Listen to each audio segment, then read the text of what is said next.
The Denver Nuggets are stuck as they had some great playoff pushes and still have the chance to build a championship contender around Nikola Jokic. With being in the second apron, having some bad contracts, having contract extensions looming in seemingly no draft capital, it is going to be very, very difficult for a team in Denver to be able to reshuffle this roster to get those pieces back together. But I do believe that that will be Denver's number one priority in this offseason. So we will dive in and explore what I think the Denver Nuggets should do this offseason, looking at potential trades they can make, extensions they could give, and looking at what gives them the best opportunity to really reset with this Nikola Jokic era to still be pushing as they can prove it with this playoff push this season. If you guys are a Nuggets fan, let me know your thoughts down below in the comment section. Let me know what you guys ultimately think on the Nuggets. If I did them justice, if I completely tore apart what they should do this offseason. Without further ado, let's dive in and let's explore this Nuggets team.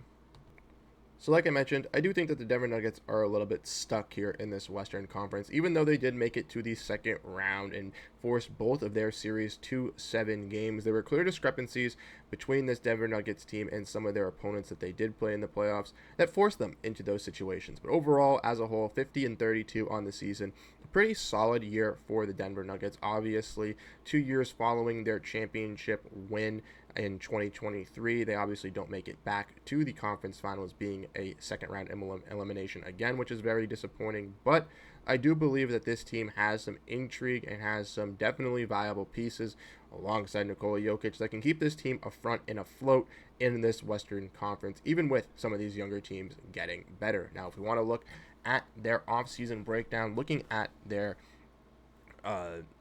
salaries and what they're projected to have, draft picks, all of that jazz, courtesy of ESPN and Bobby Marks, we can see that the Denver Nuggets are currently sitting right underneath the second apron at $6 million, at $201 million on their salary, with 5, 6, 7, 8, 9, 11 guys on their roster, which filling out 4 more roster spots would require them going above the second apron and going into those luxury tax penalties. And the Denver Nuggets have tried to avoid being in these luxury tax penalties for consecutive seasons. That's why after they won the championship, they lost Bruce Brown, they lost Jeff Green. And that's why last offseason they were reluctant to pay KCP to give him a big-time contract to stay back, because they knew that they could have some of these other younger guys really start to kind of grow. And we saw that with Jalen Pickett, Julian Strawther, Peyton Watson, and Christian Braun throughout these NBA playoffs and throughout this season. But ultimately, it wasn't enough for the Denver Nuggets. We all know Nikola Jokic, one of the best players in the NBA, if not the best player, second in MVP voting this season, was absolutely dominant,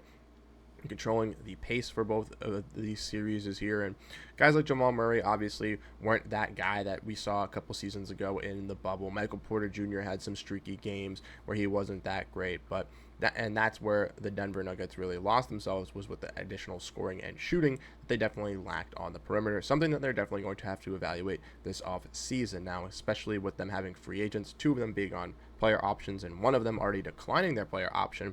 This does open up a lot of plausibilities for the Denver Nuggets, but the one thing to know is they don't have a first round or a second round draft pick this year, and they don't have many for the future as well, which definitely hinders what they can do out there on the trade market to really reshuffle this roster. So that all being said, let's dive in and let's explore some players that I think potentially could be traded from this Denver Nuggets team for them to have that ability to reshuffle some contracts and to get a little cheaper, or to break up some of these contracts to make it a little bit easier for this team to thrive.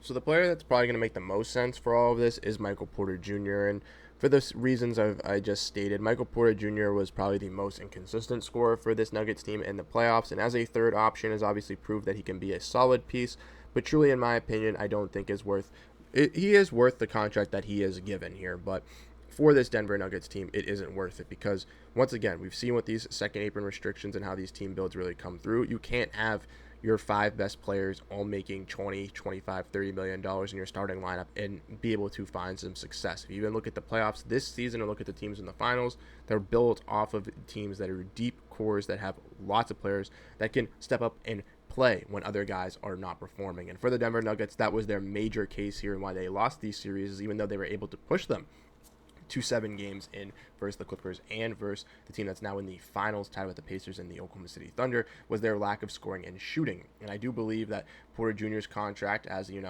a younger-ish wing, 27, 28 years old, 26 years old, will be, tradable out there on the open market for a team to kind of take in on his shooting and saying, here, Denver, we'll give you 2 contracts, similar to the Desmond Bane versus Magic deal that we saw just yesterday, where you get 2 contracts that similarly play that role for Denver in cheaper scales to kind of make it a little bit easier on the tax burden in them, but also gives them even more leeway to potentially move off of one of those guys if something does not work with their fit in Denver. And for that team receiving Michael Porter Jr., they obviously get a talented wing scorer out there on the perimeter and a guy that, in my opinion, could probably be a solid 4th best player on a championship pushing team.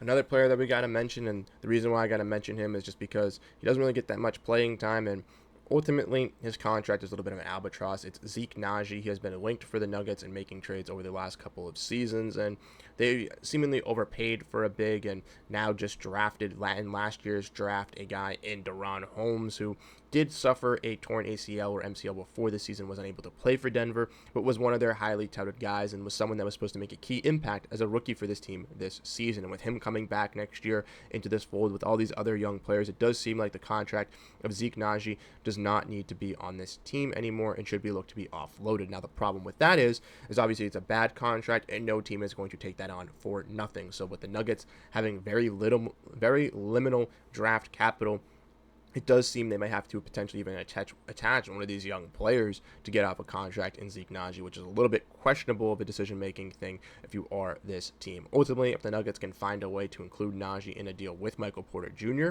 I would easily do that. But if that problem is persistent, then obviously looking to move off Naji to a team like the Jazz or a team like the Nets, who has open salary cap and is willing to take on his long-term contract to potentially just get anything in return, if not just some salary filler to hold you over, I think is key for this Nuggets team, because they need to escape this contract, because it's a big detriment into why they're paying so much into this salary for a guy that isn't really a key player, and also their best player plays his position and they drafted a backup last year. It just doesn't make sense.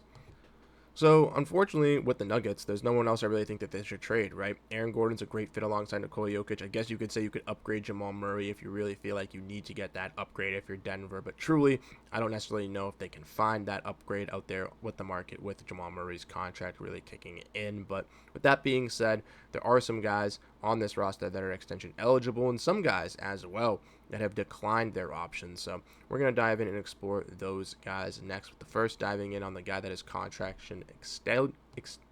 extension eligible, and that is Christian Braun. And Braun, like I mentioned, with this Nuggets team, if they want to extend him, if they want to keep him on this, very solid contract for his two-way play, fitting alongside Jamal Murray and Nikola Jokic, being a solid defender, but also being able to hit the open three as well, they're going to have to give him a pretty hefty payday. And they're not going to want to lose him in a restricted free agency, so they're going to want to get this extension done now, because if they don't do it by next season, then he's more than likely to be gone after another successful season in Denver. But with that being said, when looking at a guy in Christian Braun, to extend him, once again, this Nuggets team needs to shed some salary. They're not going to be able to do this extension with retaining all their players and still being, a salary flexible team. They're going to be way over the second apron.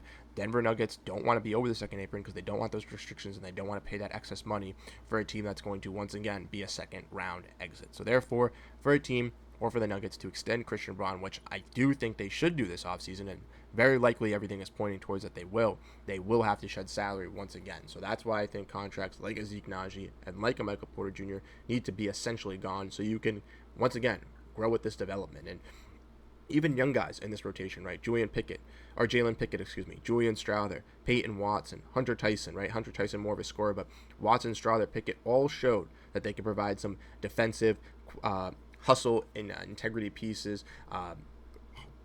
hard-working traits on the defensive side, not willing to give up, always playing relentlessly, and that's what Christian Braun alongside these guys really does bring. And if you want to keep those core guys under contract and to kind of build out what you lost with Bruce Brown and guys like Jeff Green, you have to be able to retain these guys, and unfortunately that costs in trading other bigger contracts on your roster like we previously discussed.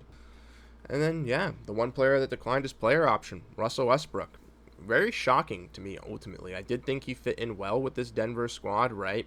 Playing that backup point guard role. Sometimes we even finish the games. Had some big time shots in some of these series, specifically versus the Los Angeles Clippers. But Westbrook will be declining his player option after Nikola Jokic and the team tried to get him to go there this offseason after leaving the Los Angeles Clippers. I thought it was a good fit, but for Westbrook, maybe trying to find an even better fit where he can get a bigger role is definitely key for himself to see him continue to grow. Once again, with the Nuggets still trying to extend Braun, trying to keep Jamal Murray, keep some of these young guys and hustle guys as well, and Pickett, Strother, and Watson.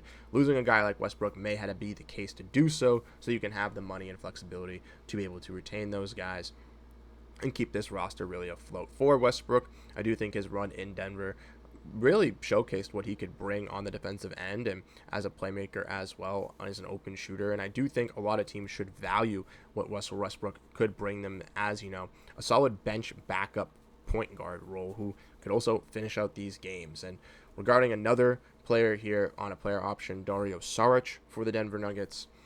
Bad contract, bad signing once again, have too many bigs. I'm sure he'll accept his player option because it's a player option, it's not a team option, so it's up to him. I'm sure he'll want to go back to Denver, but that's another contract they can look to try to move off of too. But Westbrook, keep an eye on him in free agency. He might even go back to Denver as well. Maybe they reconstruct a contract that's a little bit cheaper, but ultimately I do see this opting out of a player option realistically mean for Westbrook that he'll not be returning to Denver, and Denver once again will have to fill in that role similar to how they've had to fill in Bruce Brown and the Jeff Green and the KCP role that they've had to in the past couple seasons. And with the Nuggets having no draft pick, obviously there's no talk or discussion about who they could potentially draft. Maybe they do trade for a pick. We did see the Grizzlies go out and acquire one the other day, and maybe the Nuggets feel like that's the need that they need to go out and get. But ultimately, I don't know if they have the capital to go do so.